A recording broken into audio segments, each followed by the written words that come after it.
the audio stops bouncing, let me know. My batteries are not super charged. So if we run out of batteries, let me know. Then we'll just unplug it and be fine. But anyway, I'll get started here. So I have a handout on completing the square and factoring the quadratic formula. I'll get back to that towards the end of class. I think to start with, I think we should just dive into the remaining exercises that we haven't done yet, right? And so there's just a couple special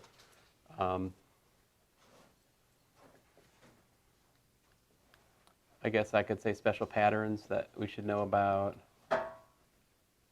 So the one we've already been using a fair amount, and that one would be the difference of squares, right? Like so much of what we've been doing is based on difference of squares. So that is like a cubed, oh good grief, a cubed, listen to me. A squared minus b squared is, you know, a minus b times a plus b, let's say. All right. There is a similar formula for the difference of cubes. And so if we do a cubed minus b cubed, it turns out that that's also a minus b times something. But now the something is a squared, something in the middle, and then plus b squared over here. Now if you think about this, and I'm being rather silly right now because you do get a sheet of formulas, right? So you don't really need to have tricks for remembering it. You can write it on the page and then you have you have it to use, right? But imagine yourself in a world with a meaner instructor who didn't let you have a sheet of notes for the test, right? Then you could ask yourself the question, what has to go here, right? See, this gives me a times a squared, gives me that a cubed. And b times minus b times b squared gives me the minus b cubed, right? What do I need to put in the middle such that everything cancels out? Well, I mean, see, this is going to give me a ab squared, right? So I need to get rid of that somehow, right? And so if I put ab in the middle here, plus ab, then what that does is it gives me, when I multiply this by that, I get a squared b, and that will cancel with this minus b squared a. And it also gives me this minus ab squared, which will cancel with the plus ab squared from that. So if you multiply that out, you get back to that, which is kind of neat. So this is called a special form, sometimes called the special form trinomials. There's a similar one with a plus. Instead of having a minus, if we have a cubed plus b cubed, then that's equal to a plus b times a squared minus ab plus b squared, as it happens. And you can check me on this. Just multiply out the right-hand side and see if you get back to the left-hand side. Finish taking roll. Olivia is here. Woohoo. As is Stephen. Anybody else? No? All right. Okay, so these are, these are useful. The other idea, which I won't try to write like a general formula, but I'll just say also factor by grouping. So what that means is you're just deliberately using the fact that a times b plus c is equal to ab plus ac, but usually here the a is something like x plus 3 or something. I mean, all right.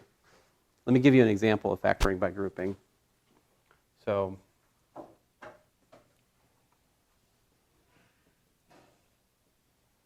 if we had something like, oh, I don't know, x cubed plus 3x squared plus 2x plus 6, we can use factoring by grouping to factor this, all right? Now, factoring by grouping, I would say, is much more difficult than the completing the square thing we were doing last class, actually, all right? truth be told, because it requires a lot of imagination, right? What am I going to try to pull out of these expressions, you know? So I usually start with the sort of, well, there's an x squared that I could factor out of these first two, right? If I factor out x squared from the first two, what do I get? X plus 3. So you kind of probably see where I'm going with this. And then how about these two? 2. Okay, I factor out a 2, and what's my other multiplied? Yeah, x plus 3, right? So then I use the distributive property to rewrite that, right? This is actually then what? Right. I'm just writing the x squared plus 2 first, but you're right. You could also write, so you were like, it's x plus 3 times x squared plus 2. We can agree to agree, because those are the same thing, you know? Well, I mean, they're not technically the same thing, right? I commuted. They're different expressions, but they're equal for all real x. This question? Yeah, okay. Where did the x cubed? Ah, so if we multiply this out, right? X squared times x gives me x cubed.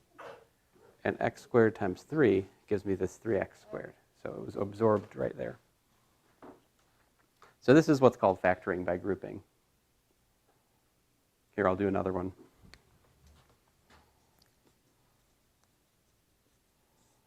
Suppose we had, x to the 4th plus x squared minus x minus 1. So again, I'm going to factor out, I'm going to pick on these first two. I'm going to rewrite that as x squared. Oh, oops. One moment.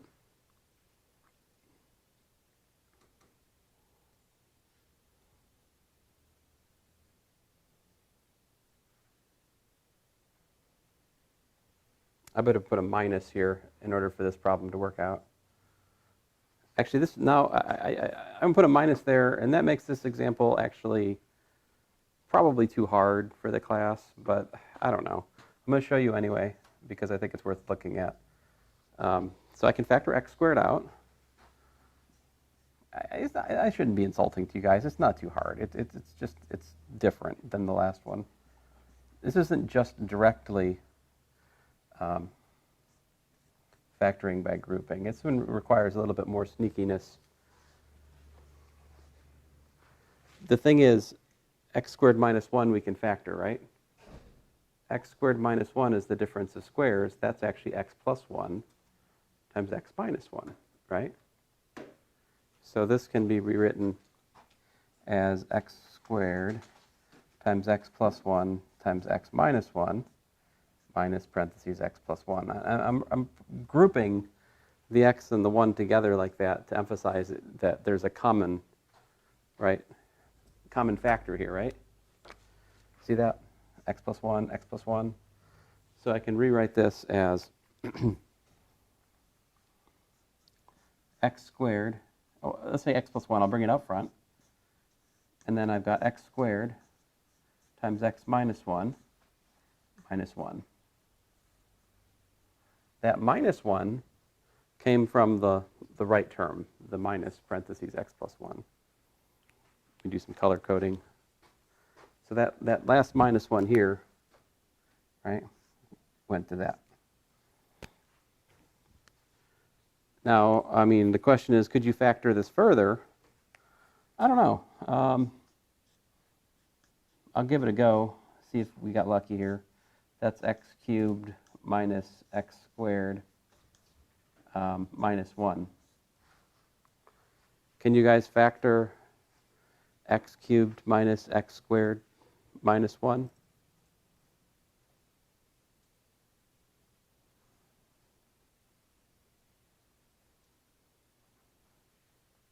I mean, is that a fair question? Can you just ask an algebra student, hey, here's an arbitrary cubic polynomial, factor it? Is that a reasonable question? The answer is usually no. usually that's a nasty, nasty question, because it is true that every cubic polynomial can be factored. Like you can always split out x minus something times a quadratic. Like that is always true for a cubic.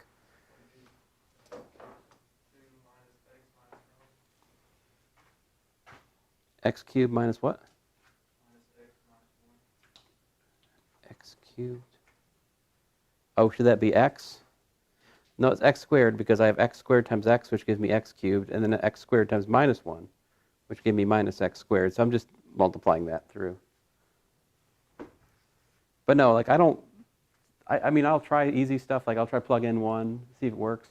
If I could plug in 1 into here and I got 0, that would tell me I could factor out x minus 1, you know. But anyway, I think that's kind of as far as I can go without doing some soul searching and some like graphing with a calculator or something in here. All right. Here, let's look at the formula, the exercise sheet. So I got some problems in here. And so these are a couple token factoring by grouping problems. Let's see if I can find. Did you not get one? Yeah, I gave them out at some point. You might have just missed that day. You do have?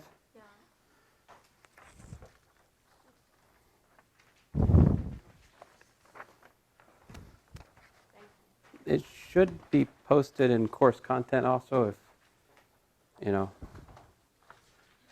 for some reason you lost it or couldn't find it. And if at any point I talk about a sheet like that and haven't posted it in course content, you should email me and say, hey, come on, help us out. All right. So I want you guys to try this one out. See if you can do the exercise 9 and try to do exercise 10. We'll try to do those together, and then we'll move on to the other sort of weirder problems, if you will. Start with these. Exercise 9, what's that one? Y to the 8th minus 4y to the 7th.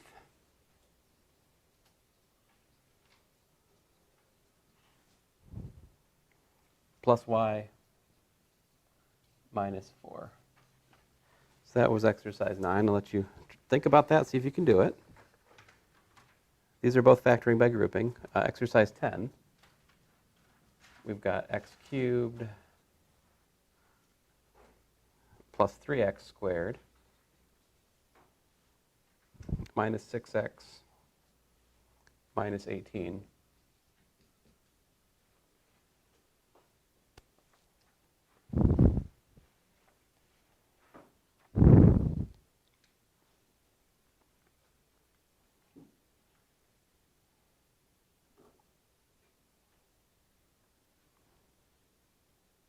Guys, a couple seconds here to work on them. Excuse me.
Okay, guys, so what do you think for this exercise 9? What are we going to factor out? Y to the 7th, I like it. And when you do that, what does that uncover? And what else you got there? Y minus 4, right? So it looks like we can factor out y minus 4, and what does it leave us with?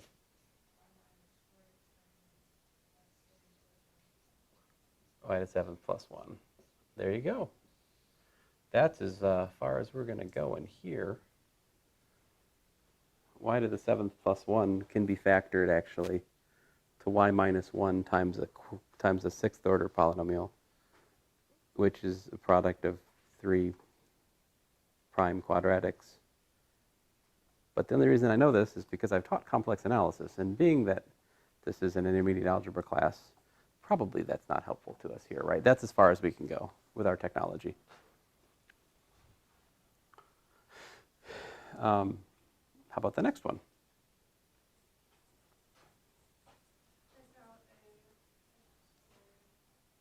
Factor, yeah, pick out x squared to start with. What's that leave you with? Plus 3. Ah, so then you're inspired to factor a 6 out of the last two terms, right? And that gives you minus 6 times x plus 3 also, right?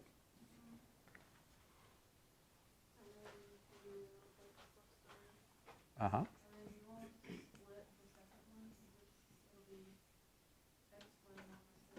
Ah. So, right, it totally depends on the instructions, right? If the instructions just say factor by grouping, okay, we're done. If the instructions say factor completely, right, then we're not done because we can factor that further over the reals. Now, if I gave you the instructions factor completely for exercise 9, you should be like, no, you can't do that. You're thinking of another course, all right? Like that is not allowed in here for number 9. It's too hard for us here. It's too hard for my students in complex analysis too, usually. But anyway, we look at this as, think about 6 as what? 6 is equal to the square root of 6 squared, right? Silly trick, but it's one we use a lot. And once we see that, this is the difference of squares, right? So that is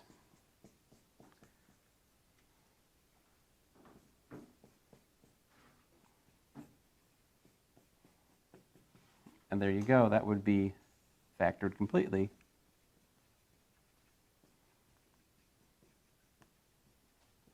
over the real numbers. So on the other board, I just wrote down the 5 major techniques that I think we've been using in here, really, right? The first one that we spent, a while talking about was just guess and check. All right.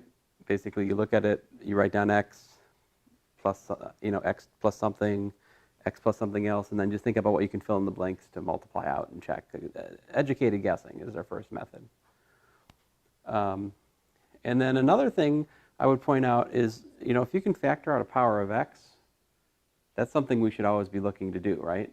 Like we needed to factor out a power of x inside of the factoring by grouping problem, like here, right? I factored out an x squared, or like in the top one, I factored out a y to the 7th. Like if you can see a common power to just factor out, that's super helpful usually. Then number 3, completing the square, right? We talked about that last time. 4, factoring by grouping, right? Which we just did a couple of. And then finally, the special form trinomials. Oh, there is yet another, I just remembered the other one, which is quartic tricks. So we'll do that one after we get done with the special form trinomials. Let us start then with exercise 17. Let's do exercise 17.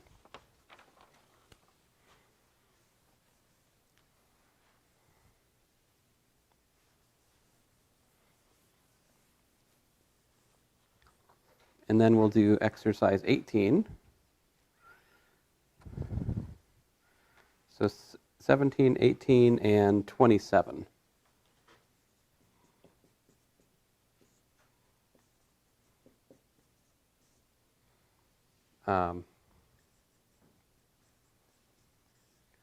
But before I even do exercise 17 and 18 or 27, I think I'm going to do an exercise of my own to try to get you guys started. So example. So what if I had something like, oh, I don't know, x cubed minus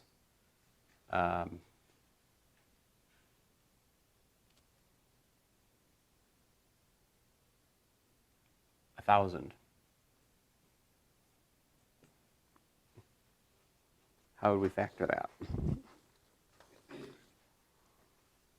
So if you have just x cubed minus a number, you can look at it as the difference of a difference of cubes problem.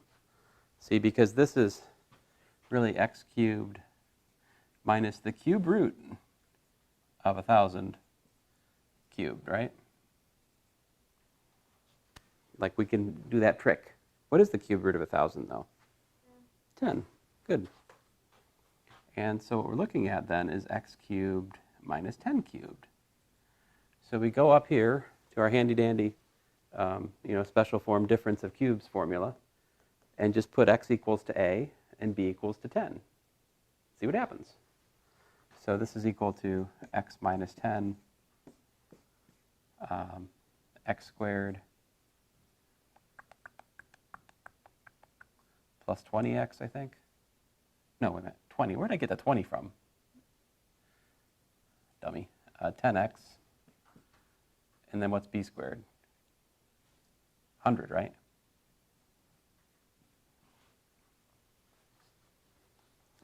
Now we're faced with the trouble, what did the instructions say? Did the instructions just say factor, right? If the instructions just said factor, then you could argue, I'm done, I factored, right? But if the instructions say factor completely, we've got work to do. See, because when we have a quadratic piece, it may or may not be that this can factor, right? How do we decide whether or not x squared plus 10x plus 100 can factor? We talked about it last time. We can complete the square on that piece. All right, so I'll do it here. So this is x plus 5 squared minus 25 plus 100. And so that little bit of algebra right there shows me that, in fact, I'm done. Because when you look at that,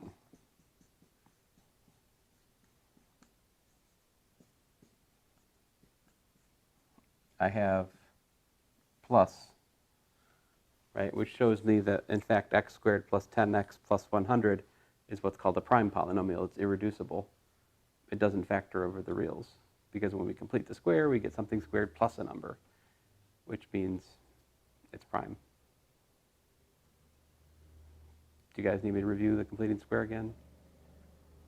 So if you're not following this, I took half of 10, which was 5, right? And then I subtracted 5 squared. That's the completing the square step. And of course, the plus 100 wrote along. Anyway, my point to you is that actually, you could put a box around this right here and say factored completely over at R. Blech. Since shows x squared plus 10x plus 100 cannot be factored.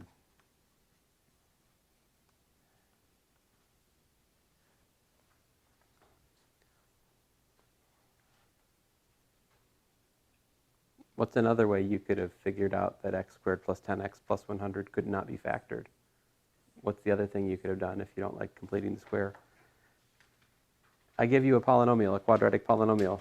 When can you not, when can you factor it? What simple check could you make on the quadratic to decide whether or not you could factor it? If we have x squared plus bx plus c like that, then if b squared minus 4c is less than 0, then x squared plus bx plus c is irreducible, or what we could say is, aka this is just a fancy word for saying you can't factor over the reals. So, I mean, you have to identify what the b and the c are here, right? What is b and c for this quadratic that we're just looking at?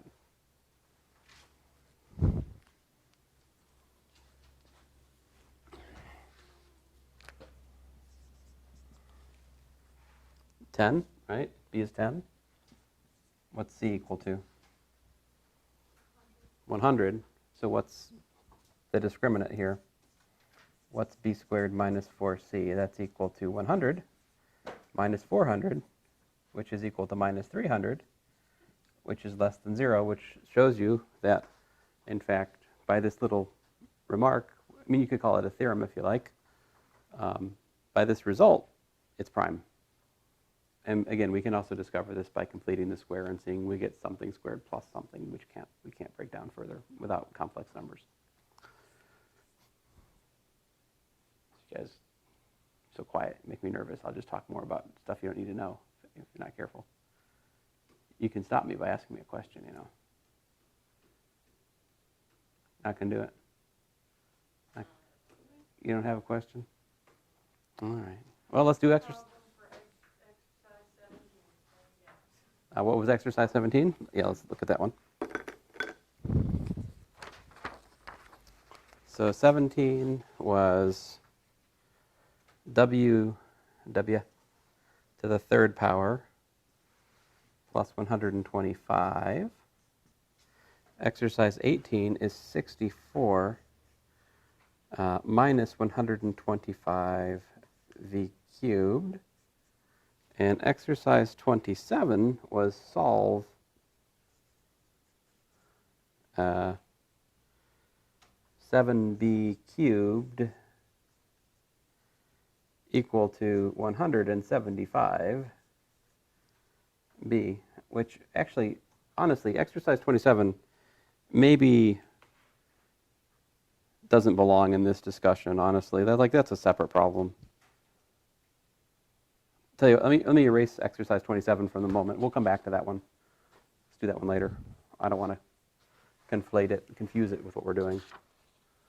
So really, I think they're just those. I'm trying to see if there's any other ones I missed.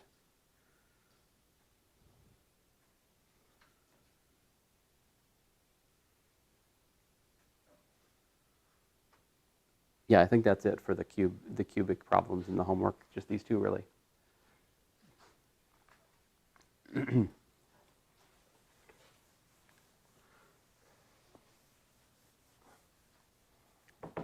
So what is 125? 5.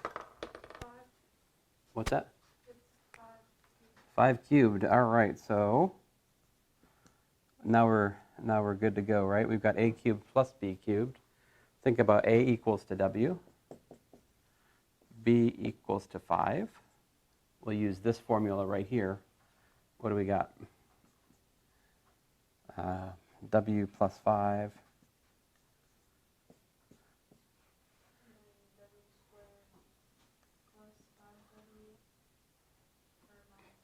Yeah, minus 5w. Plus 25? Yeah.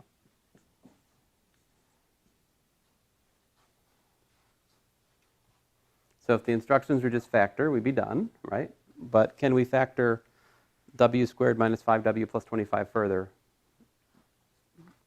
Could you break that down?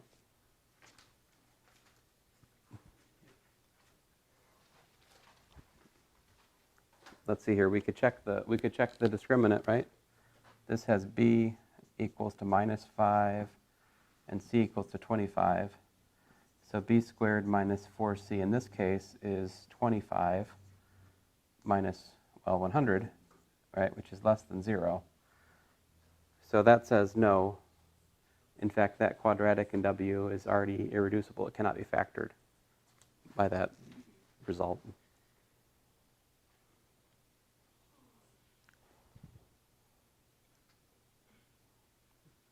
Well, did I talk about the discriminant last class?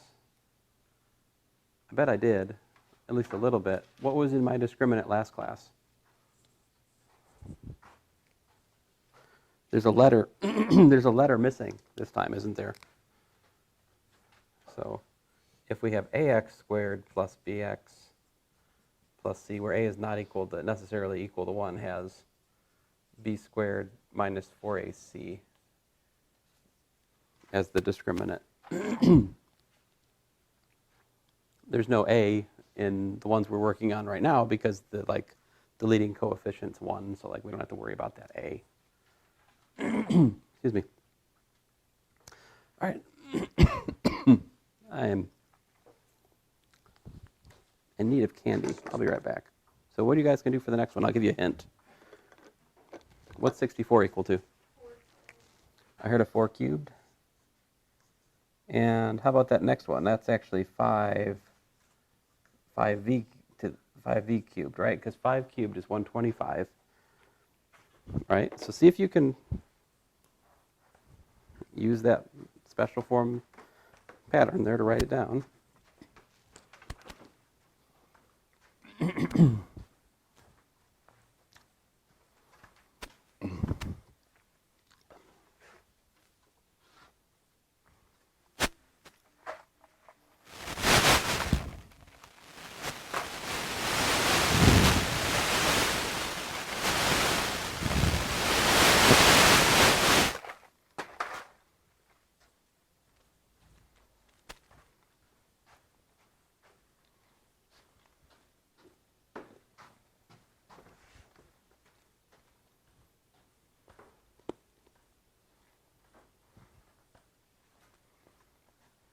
What we got? 4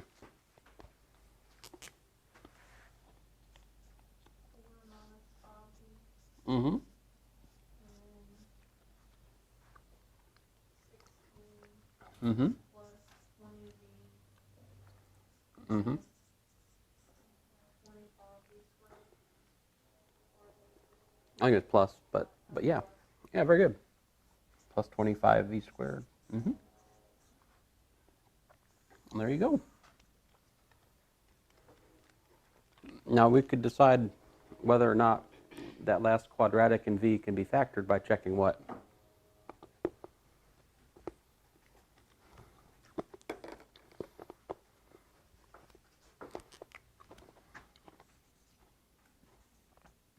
A equals to 25, B equals to 20,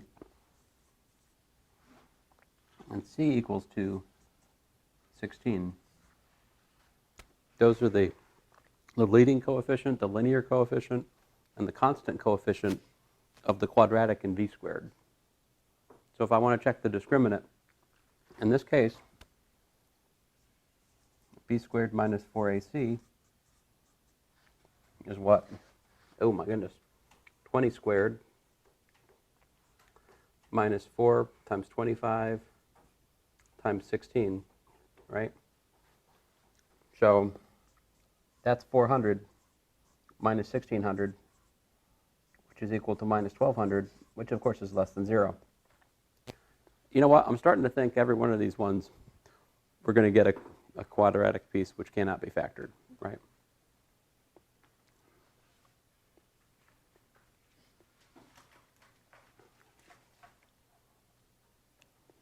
Yeah, that's all. In fact, I can tell you, without qualification, that whenever we're working one of these cubics like this with real coefficients, it's always going to be the case that the quadratic can't be factored. I can't explain that to you at the moment because it involves math which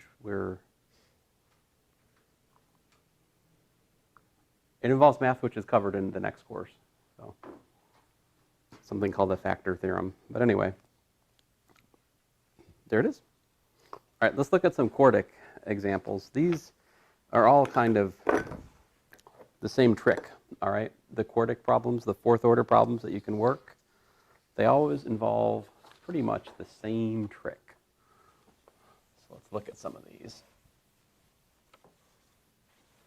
I'm pretty sure I've done one of these already in a previous class, but just to make sure we cover it. So something like exercise 14.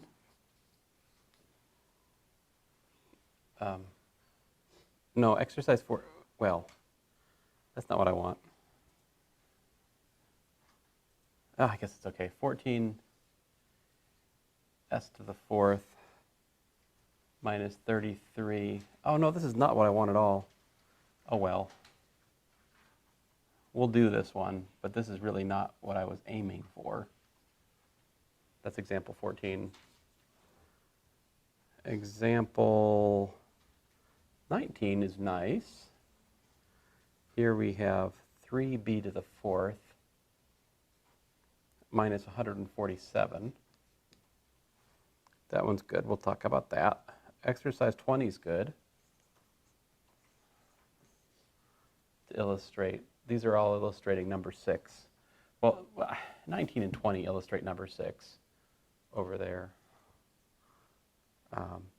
I would say 14 is really more an illustration of the idea of number 2 over there. But anyway, 4s to the fourth minus 36. Oh, you know, I guess there's another thing I haven't emphasized enough in here yet. Well, we'll throw in 21 while we're at it here. 7x to the sixth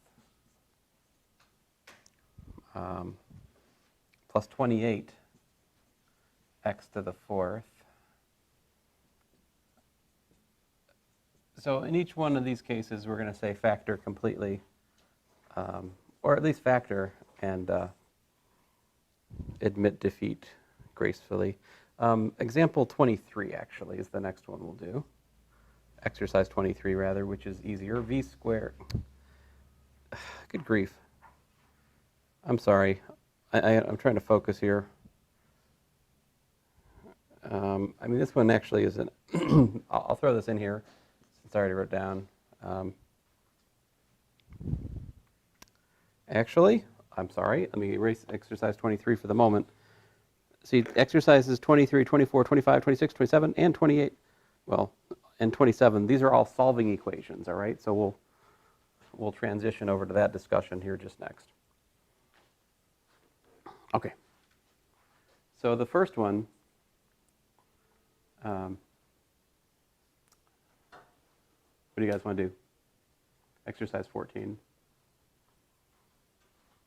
See, I said this is kind of like number 2 because there's like a power we can factor out. See this? Like the smallest thing that appears here is s squared, and then this is a cube, this is a fourth, so that means we can factor out s squared from everything.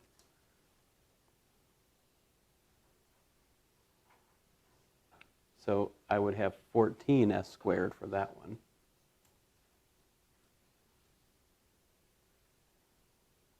Minus 33s. And plus 18, right?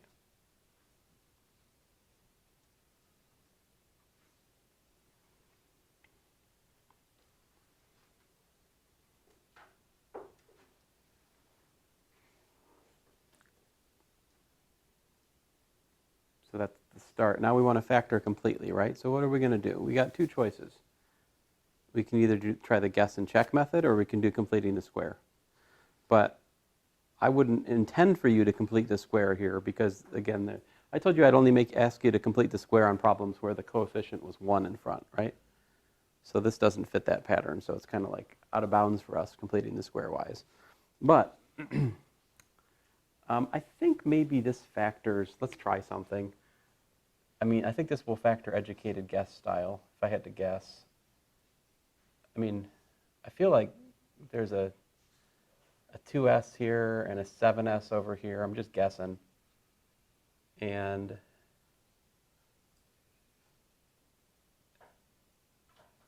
I mean, I could be wrong. I'm just trying something here, but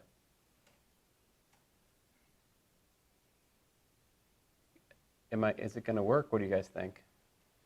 We've worked this, Oh, we did? worked this problem before. Oh, I did. What happened? You got square root of 14x minus 15 and square root of 14x plus square root of 15. Oh, really? Oh, so there's no... so I could do this all day long. I wouldn't get anywhere. Yeah. Yeah.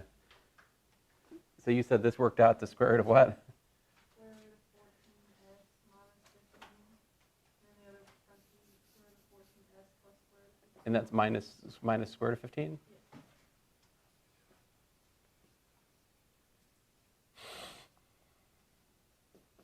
Wow, that's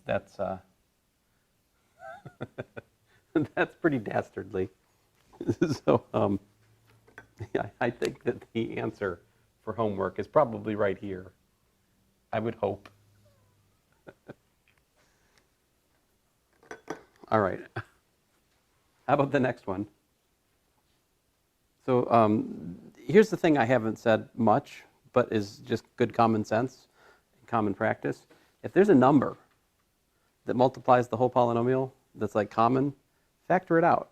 It makes life easier. In this case, there's a 3. We can factor 3 out. What do we get?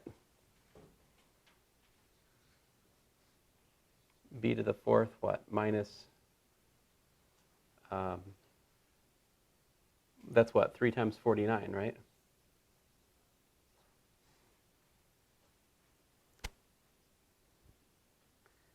And then we should think about this as the difference of squares, right? So this is like 3 times b squared squared minus 7 squared, because 49 is 7 squared. And so if we see it as the difference of squares, then we can do the, difference of squares formula. And that gets me 3 times b squared minus 7 times b squared plus 7. Now b squared plus 7, game over. This is irreducible. You can't factor b squared plus 7. All right, that's prime. But the other one, we can factor further, right? This is 3b minus the square root of 7, b plus the square root of 7, b squared plus 7. There you go. That's it. That's all she wrote.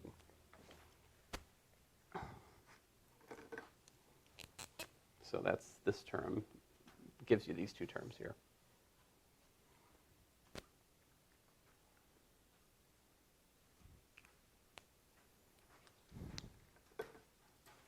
So what do you guys think about the next one?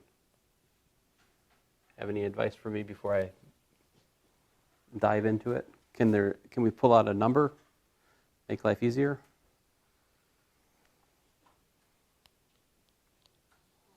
Yeah, 4. And what does that give you then?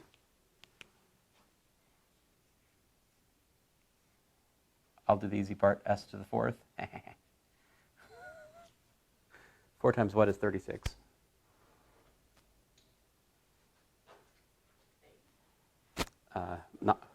Close, 9. So let's see here, that's minus 9. And so again, we're going to look at 9 as what? 9 is really 3 squared, right? So I'm going to rewrite that as 3 squared. And that's s squared squared, right? All right, fine. I'll write down one more step here. This is 4 times s squared squared minus 3 squared, which tells me that I can write that as 4 times s squared minus 3 times s squared plus 3. Goodness gracious. Exercise 19 and 20 are really the same exercise. Like it's the same exact pattern, yeah?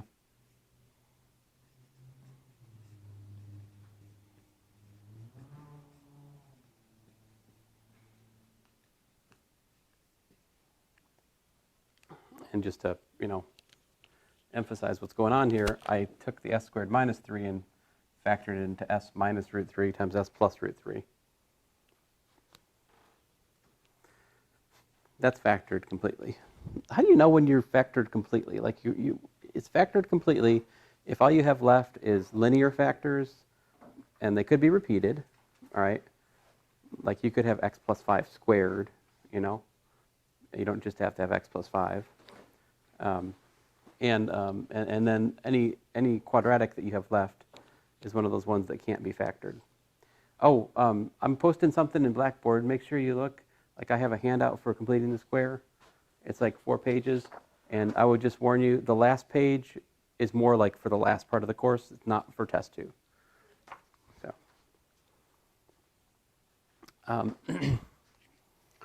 so this one here, we can pull out what?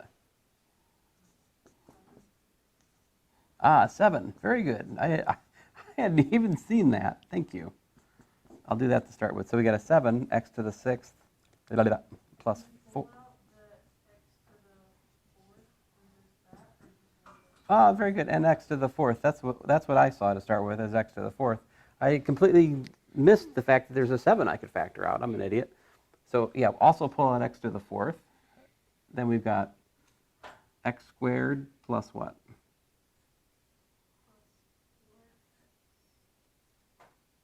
Well, plus 4, right? At which point you're done. That's completely factored because you have a linear factor, which in this case is x, repeated 4 times. That gives us x to the 4th. And then you have the x squared plus 4, which is a quadratic, which we cannot break down. It's a prime. It's an irreducible. All right? So that's it. All right, so I've talked an awful long time about how to factor things, right? And I hope you are starting to have a good sense of like what you should try on a given problem. There really is no substitution for just working problems, right?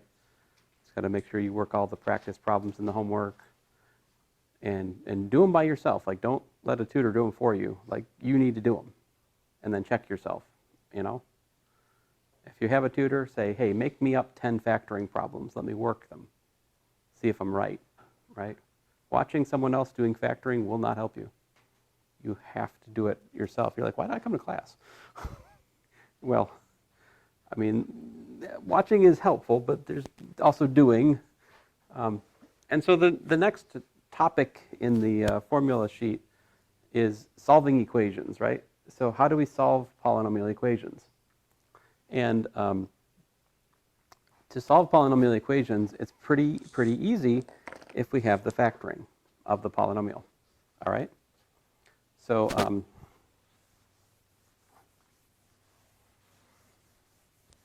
well,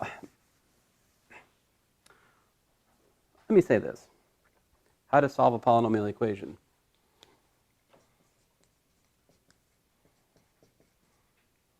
So polynomial equation. So there's some special cases, which I often forget to talk about, but I should at least mention briefly. You know, if you've got something like x squared equals to 9, you know, how do you solve this? So let me show you one way to solve it would be to take the square root of both sides, right? Square root of x squared equals the square root of 9. Now here's the thing that gets people in the trouble. They say, well, the square root of x squared is just x again, right? So we get x equals to 3. What's the problem, though? I mean, that's half of the story. And so the error in doing that is that the square root of x squared is not just x, actually. The square root of x squared is the absolute value of x. So what's the solution to absolute value of x equal to 3? It's x equal to plus or minus 3, right? So what I usually teach students is if I'm solving like x squared equals to 25, I say that implies that x is equal to plus or minus the square root of 25. So this is one of my sort of black box built-in algebra algorithms. I don't usually try to explain that to students, but the explanation is what I just wrote down. So anytime we're taking the square root of an equation, we have to allow for plus minus, is what I'm trying to say. Because if we don't, we miss half of it. Now, that's one way of solving this problem. What's the other way of solving this problem? The other way to solve this problem is with factoring.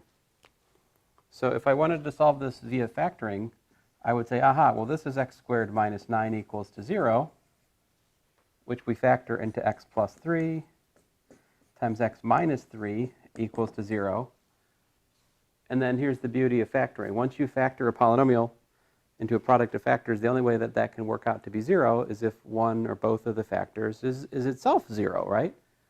So this tells you that x plus 3 equals to 0, or x minus 3 equals to 0, which is to say that x is equal to minus 3, or x is equal to 3. Of course, we come to the same answer, but what I wrote in blue is really a radically different way of thinking, well, than the method with the radical, right?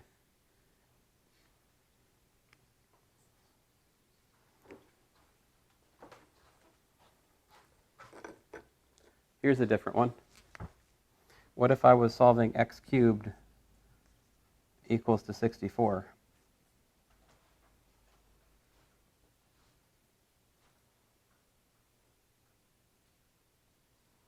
See, then I could take the cube root of both sides. I could say, well, x is equal to the cube root of 64. What's the cube root of x cubed? The thing about it is the cube root of x cubed is actually x again. And so x equals to 4. That is it. That's the only solution there.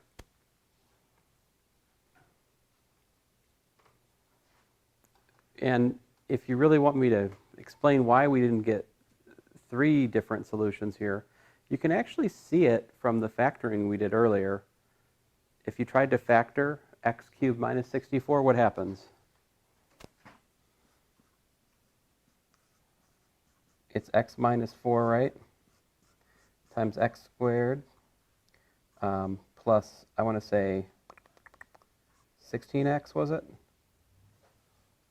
AB, 4x, x squared plus 4x plus 16.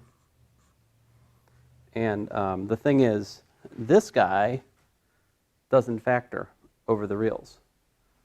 So if you went then, if you tried to solve this problem with like setting it equal to 0 and factoring, you find out that what your factoring does is it gives you one linear factor and it gives you a quadratic, but that quadratic doesn't actually allow for any solutions in the reals. I think that this way is the right way to solve this problem. I think using factoring to solve this problem is not wise, because it's a pain. In this problem, like the plus or minus root or the factoring root, same trouble, not really much different. But for a cubic, if we have a cube equal to a number, we can take the cube root of both sides and get the answer. Cube roots are different than square roots, right? No plus minus for the cube. It's the same for fourth roots. Like if I was solving x to the fourth equal to, I don't know, 625, then that would give me the fourth root of x to the fourth equals the fourth root of 625. 625 is 5 to the fourth, by the way. So of course this is just equal to 5 again. And that, well, that's actually the absolute value of x. So that tells me that x is equal to plus or minus 5. Plus or minus 5 is the solution to this equation. If we had gone the factoring method, the way it would look is this: x to the fourth minus 625 equals to 0, which we can factor into x squared minus 25 times x squared plus 25 equal to 0, which is x minus 5 times x plus 5 times x squared plus 25 equal to 0. And so if you factor that, what solutions do you get from it? See, factoring tells me x minus 5 equal to 0, Or x plus 5 equal to 0? Or could this be 0? X squared plus 25, can that be 0? No, it can't, right? You can't square a number and add a number to it and get something that's 0. This doesn't give you any solutions. This gives you 5, that gives you minus 5. Right? But I would advise you, if you're faced with an equation like x to the 4th equal to some number, you just go, this says x is equal to plus or minus the 4th root of 625. That's like totally legit way of solving it, and it gets you the right answers.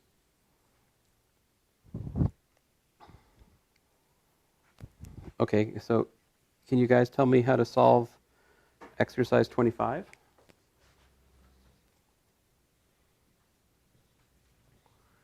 Exercise 25, we've got w minus w squared equal to 0.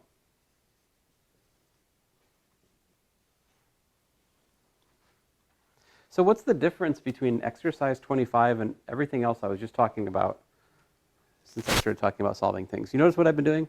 I've been looking at problems where we have the variable to a power equal to a number, right? So like there's just, all of the variable is into one power term, like x to the squared, or x cubed equal to number, or x to the 4th equal to number. What's different about this? They're both variables. We got w and a w squared. Like we can't just take the square root of it, right? Because if we did, we'd have the square root of a mess, you know? I mean, even if you rewrite this as w equal to w squared, that doesn't really help. Square root's not going to help you. But here's what students do. I've seen this a lot. W squared equals to w, right? And what do you guys do then? Put a box around it.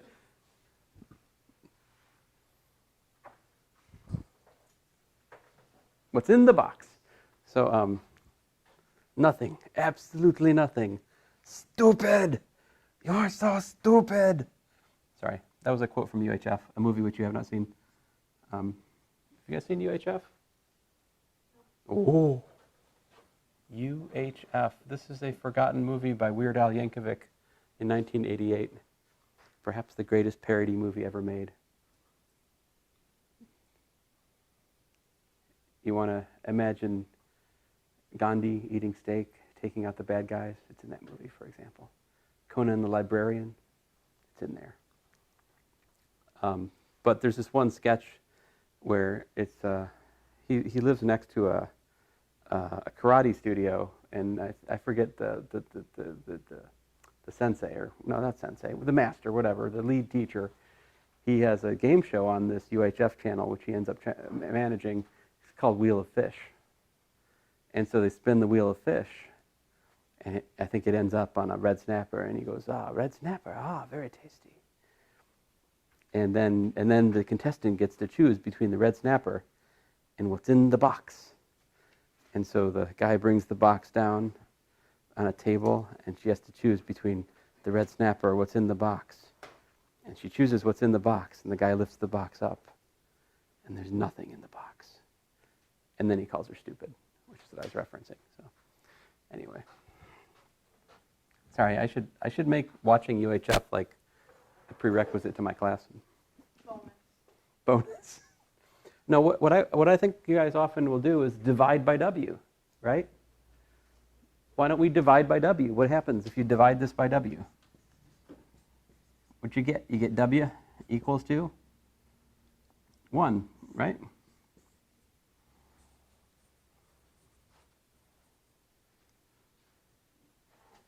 Is this wrong? I mean, it's not wrong. That's true. W equals to 1 is a solution. Go back, try it out. 1 minus 1 squared, 1 minus 1, 0. Works. Yay. But is that it? Probably not, right? So, I mean, if we have a quadratic equation, we can have as many as 2 solutions. If we have a cubic equation, we can have as many as 3 solutions. I say as many because you don't have to have any solutions. Like, you know, if we have, x to the x squared plus 25 equals to 0, how many real solutions to that?